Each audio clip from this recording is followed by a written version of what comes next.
చాలానా హల్లెలూయా హల్లెలూయా. మీరు రాత్రి గారి సమయం ఇంటికి వెళ్ళినప్పుడు ఎవరు బిడ్డలారా సామెతల గ్రంథం ఫస్ట్ నుండి లాస్ట్ వరకే చదవండి. దాని అనుభవం ఎలా ఉంటుందో మీరు చెప్పగలుగుతారు. దేవుని స్తోత్రం. హల్లెలూయా హల్లెలూయా హల్లెలూయా. ప్రతి రాత్రి మన మోకాలు యేసయ్య నామములో వంగబడుదురుగా. ప్రతి రాత్రి కన్నీరు కార్చగలుగునుగా. ఒకసారి గమనించి ఆకలి కేకల్లో ఉన్నావా, ఆర్థిక ఇబ్బందులు ఉన్నావా, నువ్వు రావాల్సిన స్థానానికి వచ్చావు. నా దేవుడు నిన్ను ఆశీర్వదించి గొప్ప చేసేదురుగా, గొప్ప కలుగునుగా. ఈ కొద్ది మాటలు నా దేవుడు ఆశీర్వదించి దీవించబడుదురుగా. ఆమేన్ హల్లెలూయా. మరి గమనించండి, రేపు ఆదివారం, మొదటి ఆదివారం 6వ తారీఖు అందరూ కూడా బలంగా ప్రార్థన ఏకీభవించండి. పరిశుద్ధాత్మ దీవెనలు పొందండి. ఇంకా దేవుల్లో పట్టబడాలి. బాప్తిజంగా సిద్ధపడగలిగే వారు ఎవరైనా సరే, మరి మేము సిద్ధమంటే ఇస్తానికి కూడా మేము సిద్ధముగా ఉన్నాము.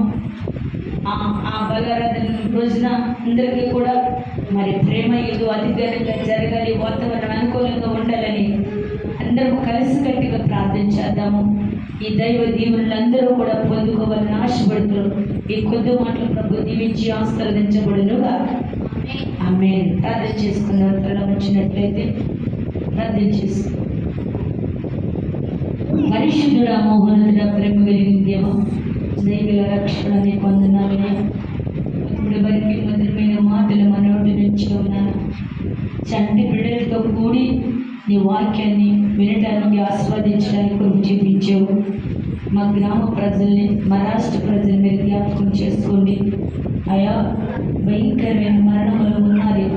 అయా ఇదిగో ఎంతో నా తండ్రి జిగట ఊబులో, పాపం అనే ఊబులో ఉన్నది. అటువంటి వారిని లేవనెత్తండి, విడిపించండి.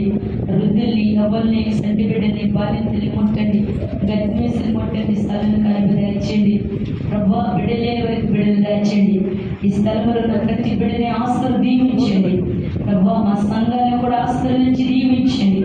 అలాగే ప్రభా ఇదిగో నా తండ్రి ఎంత లెక్కైతే శబ్దాంతర వెలుగొలుచున్నారో ప్రతి ఆత్మ పట్టబడడానికి సాధించండి. ఈ జీవన ప్రాంగణ బిడ్డలు కూడా మీరు జ్ఞాపకం చేసుకోండి. పరిశుద్ధుడా నీకు స్తోత్రాలు. ప్రతి ఒక్కరిని పేరుని ఆశీర్వదించి దీవించి నా బలహీనతను విడిపించి నీకు ప్రవర్తించమని నజరేయుడైన యేసు నామమున పెట్టాలి వేడుకున్నాము తండ్రి. ఆమేన్. పరలోకమందు తండ్రి, నీ నామం పరిశుద్ధపరచబడును గాక.